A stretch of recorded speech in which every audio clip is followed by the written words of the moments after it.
E o período de gestação ali na vida da mulher é um período ali que altera tudo, né? Altera o corpo, a rotina e principalmente as emoções. E quando o bebê nasce, parece que tudo isso vem ainda com mais força. É claro que cada mãe vai reagir ali de uma forma diferente, né? Em alguns casos, a saúde emocional, ela precisa ali até de um pouquinho mais de atenção. Então, hoje nós vamos entender um pouco mais sobre a depressão pós-parto e também o baby blues. E quem vai contar pra gente, então, como tudo isso funciona é a psicóloga Heloísa Feltrin. Boa tarde, Elô, tudo bom? Boa tarde, Amanda. Tudo bem e você? Tudo ótimo. Que bom. Então, falar sobre esse assunto aí que talvez muita gente tenha dúvidas, às vezes as pessoas nem conhecem esses termos que a gente falou, né? Elô, então, pra gente começar a entrar no assunto, Elô, por que algumas mães, elas parecem assim que elas continuam a vida normal, depois que nasce a criança, tá tudo certo, e outras não? Pois é. Você sabia que 80% das mulheres passam pelo baby blues, mas não sabem, porque a gente não consegue identificar os sintomas. Olha só. Por isso que é tão importante eu estar aqui hoje para falar sobre isso, né? Bom, muitas mulheres acabam passando por esse processo sem perceber, porque relativamente são termos novos, né? A depressão pós-parto, ela vem ganhando espaço hoje em dia. E aí o baby blues, ele tem sido estudado também, identificado, porque são coisinhas que têm sintomas muito parecidos, mas são diferentes. Por exemplo, o baby blues, ele pode aparecer até 8 semanas depois do pós-parto, né? Pela mudança da rotina e tudo mais. Algumas mulheres, Amanda, elas têm uma rede de apoio que é muito bacana. Então, elas não sentem tanto o processo da mudança do pós-parto, sabe? O final da gestação, muitas mulheres relatam muito cansaço no fim da gestação, né? Mas elas têm uma rede de apoio, tem uma pessoa legal ali do lado, um parceiro, a família, né? Então, acaba sendo mais tranquilo essa adaptação. Porque nas horas de sono, quando o bebê não dorme e tudo mais, tem essa rede de apoio para dar o suporte. Então, a mulher consegue comer bem, consegue dormir bem, tomar um banho tranquila, né? Que são pontos muito importantes, básicos, mas muito importantes para essa mulher. E aí, quando ela não tem essa rede de apoio, esse processo de sentimentos em relação ao que eu fiz na minha vida, será que foi uma escolha certa, né? Porque vem muito cansaço com o pós-parto. Imagine que a gente tem hormônios que estão sendo produzidos durante toda a gestação no corpo, e aí a criança nasce e esses hormônios não estão mais ali. Então, a gente tem muitas mudanças hormonais que também facilitam para o processo do baby blues, que é uma fadiga, um cansaço pós-parto, né? Que pode aparecer até 8 dias depois do parto. Então, a gente pode dizer que o baby blues, ele é um processo passageiro, ele não é algo, um transtorno que vai ficar. Exatamente. Porque a mulher vai se adaptando a essa rotina, ela vai entendendo o bebê vai entendendo a mãe, né? Então, vai aprendendo coisinhas novas também, enfim. Então, todo esse processo, ele vai passando com a adaptação da nova rotina, tanto para o bebê quanto para a mãe. E é um processo que ele vai passar naturalmente. A mãe não precisa se preocupar, ela precisa, às vezes, vai precisar de ajuda. Pode ser que precise, talvez coisas mais diretas, sabe, Amanda? Então, às vezes, um momento ali do relacionamento, essa nova descoberta da maternidade, pode ser que precise de ajuda, mas não chega a ser um sinal de alerta, já diferente da depressão pós-parto. É isso é aí que nós queremos chegar. Qual que é a principal diferença? Então, como que eu faço para diferenciar? Que aqueles sintomas que a mãezinha está passando ali é só baby blues que vai passar ou se é um sinal de depressão? Sim. Sabe, Amanda, fazendo um parênteses, a depressão ela pode aparecer de diversas formas, sabe? Se a mulher já tem características biológicas, genéticas, ela pode ser um fator, a gestação, o pós-parto, pode ser um fator que vai desencadear nessa mulher a depressão. Se ela já teve em algum momento da vida dela algum episódio depressivo, também. Essa mulher ela é uma pessoa de risco. E a gente tem que olhar para a saúde dessa gestante. Porque a depressão pós-parto ela pode aparecer, inclusive, na gestação. E quando a gente fala de depressão pós-parto, a gente pode pensar que até em 5 anos, depois do parto, ainda pode ser diagnosticada depressão pós-parto. Porque ela vem com esses sintomas de o que eu fiz da minha vida, mas muito, muito mais intensa. Essa mulher ela não consegue cuidar do filho, ela não consegue tomar o banho dela, ela não consegue criar um vínculo com essa criança tanto importa para ela, né? E eu percebo que muitas mulheres me trazem a questão de eu tenho vontades de abandonar o meu filho. Quando a gente olha e pensa assim, falando, eu imagino que as pessoas devem escutar, nossa, imagino, como que alguém sente isso, né?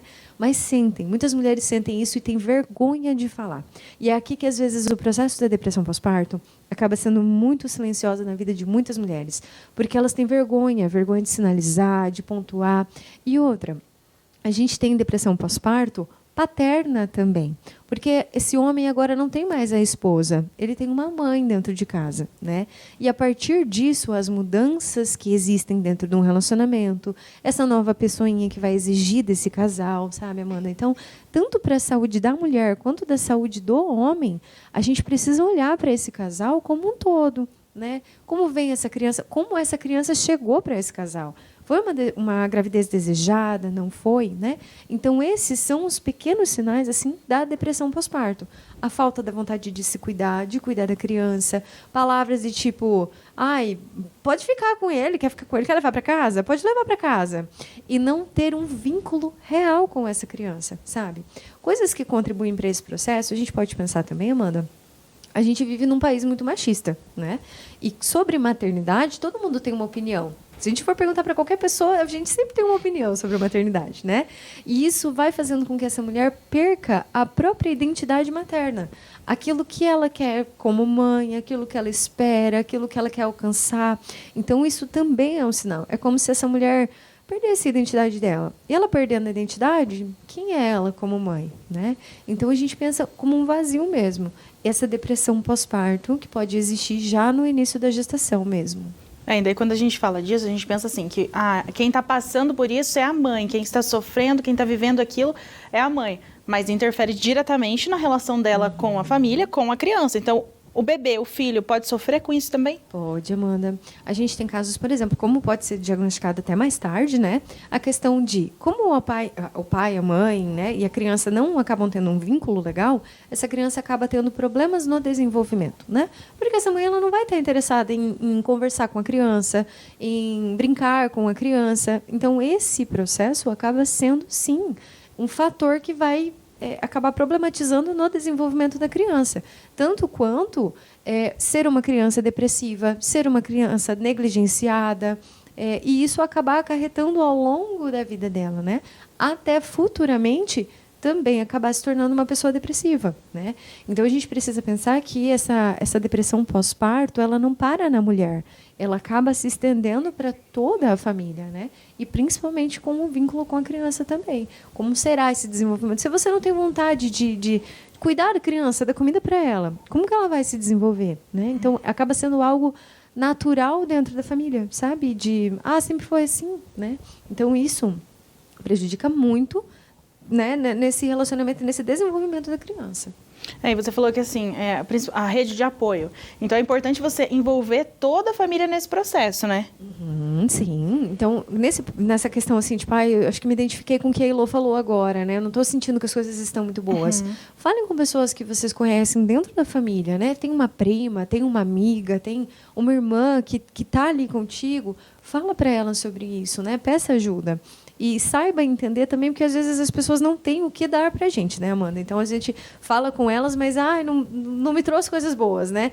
Bom, entenda também quem são as pessoas que estão ao seu lado. Às vezes as pessoas nem sabem sobre isso, como é que elas vão te ajudar, né? Então, é por isso que é tão importante, tipo, estar aqui, ouvir, prestar atenção, entender os seus sinais. Isso é inteligência emocional. Saber quando as coisas não estão legais, começar a olhar para esse processo, né? Entender, ressignificar algumas coisas. Muitos traumas, Amanda, acabam vindo na hora do parto, sabe? Como o corpo da mulher é muito intenso o parto, né? Então, alguns traumas, algumas marcas acabam aparecendo, assim, sendo resgatadas no momento da gestação, do parto, do toque da criança, às vezes no corpo da mulher. Então, isso é uma questão também muito legal da gente pensar. Não deixar essa saúde emocional para depois, sabe, Amanda? Isso a gente acaba evitando outras coisas nessa saúde da mulher.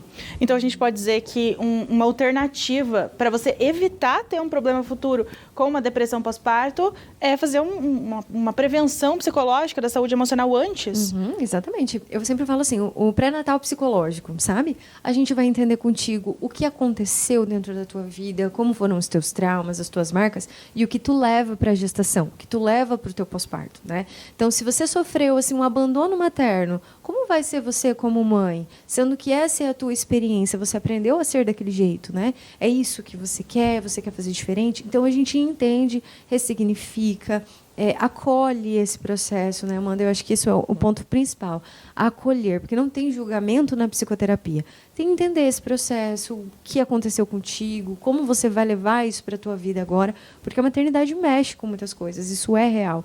Então, ressignificar isso no pré-natal psicológico, né, tão importante quanto o pré-natal, de olhar o bebê, ver se a saúde dele está tudo bem, atua. A saúde emocional, ela é fundamental nesse processo.